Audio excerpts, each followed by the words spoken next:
नमस्कार आप सभी साथियों को। आप देख रहे हैं अपने चैनल ट्रीटमेंट ऑफ कफ। आज की वीडियो बहुत ही शानदार होने वाली है। आज मैं आपको एक ऐसी बोतल के बारे में बताने वाला हूं जिसमें डेक्सट्रोज भी है और नॉर्मल सैलाइन भी है, जिसे आप थंबनेल पर देख चुके हैं। मैं किस चीज की बात कर रहा हूं?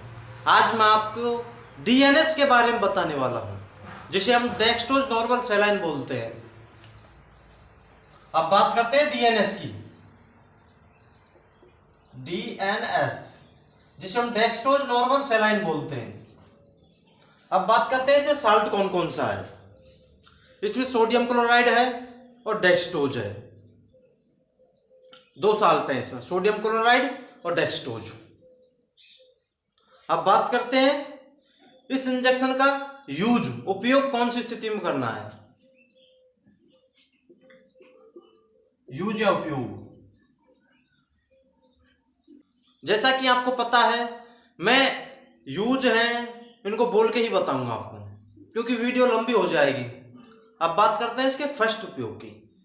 जहां कहीं पर भी डेक्सट्रोज की कमी है पशु में, आप डीएनएस का उपयोग कर सकते हैं। फर्स्ट तो यह है।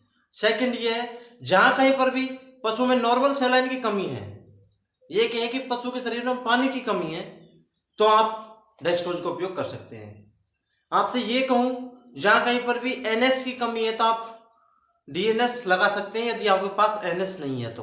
और जहां डेक्सट्रोज की कमी है और आपके पास डेक्सट्रोज की बोतल नहीं है तो आप डीएनएस लगा सकते हैं। ये काम ही एक ही करेगा।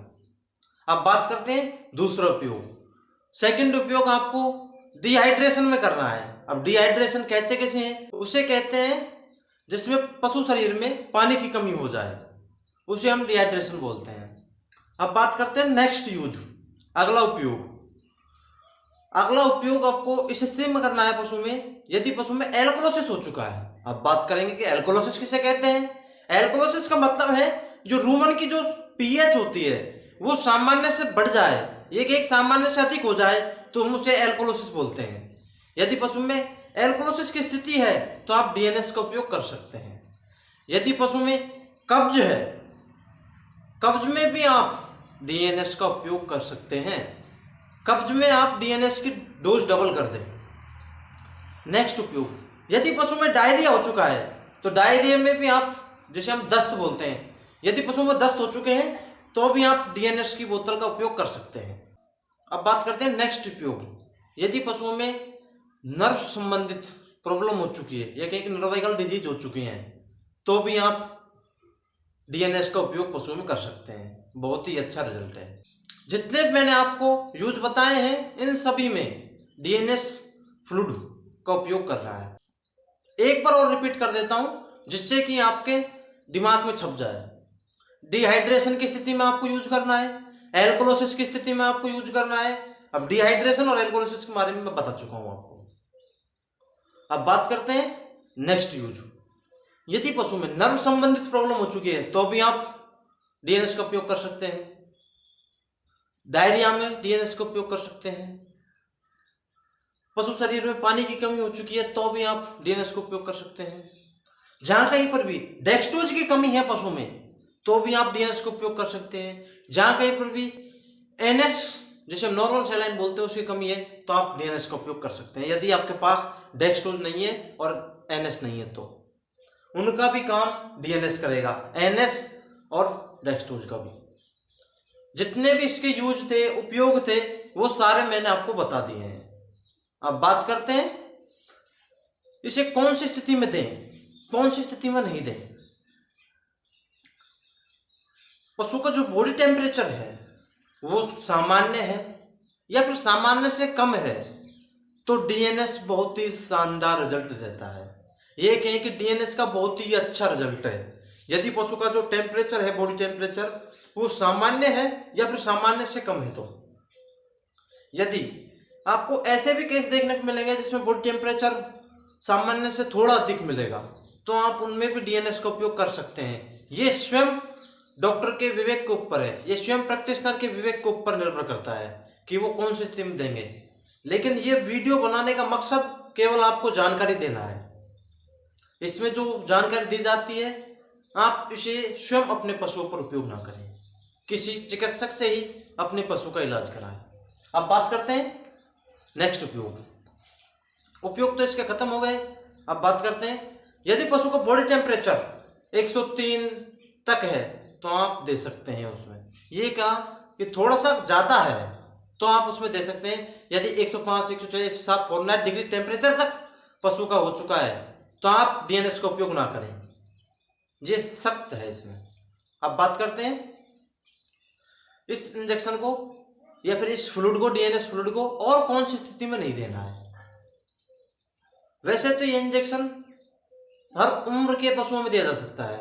ये फ्लूइड है, ये फ्लूइड हर उम्र के पशुओं में दिया जा सकता है। चाहे छोटा है तो भी आप पशु को फ्लूइड लगा सकते हैं डीएनएस, चाहे बड़ा है तो भी लगा सकते हैं। ये फ्लूइड प्रेगनेंसी शेप है। अब क्या लिखूं मैं, इसे आपको बोल के बता दिया कि डीएनएस प्रेगनेंसी शेप है। आप इसे प्रेग्नेंट पशु को भी लगा सकते हैं।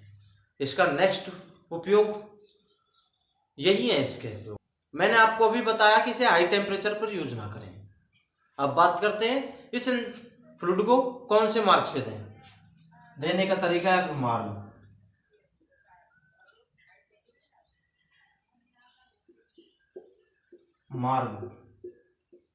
आप इसे आईवी दें, जिसे हम इंट्राविनस बोलते हैं। डीएनएस को आप इंट्राविनस दें, जिसे हम आईवी बोलते हैं। अब बात करते हैं इस इंजेक्शन में कौन कौन से इंजेक्शन मिलाए जा सकते हैं।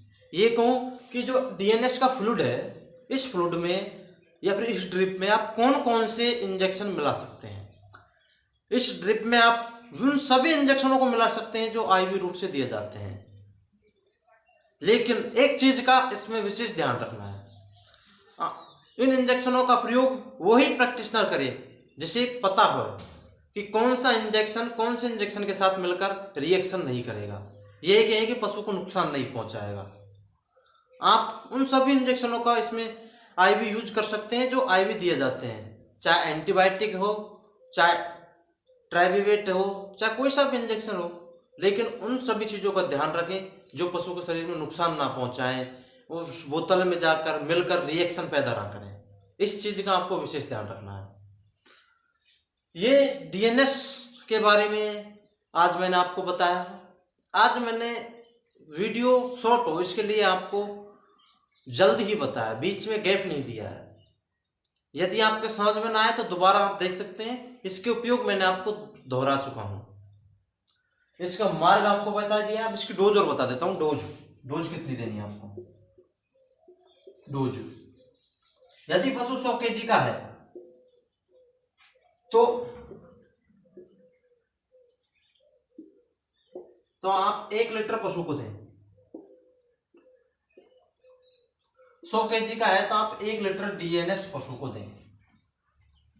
इससे आप डोज रेट लगा सकते हैं अपने पशुओं में।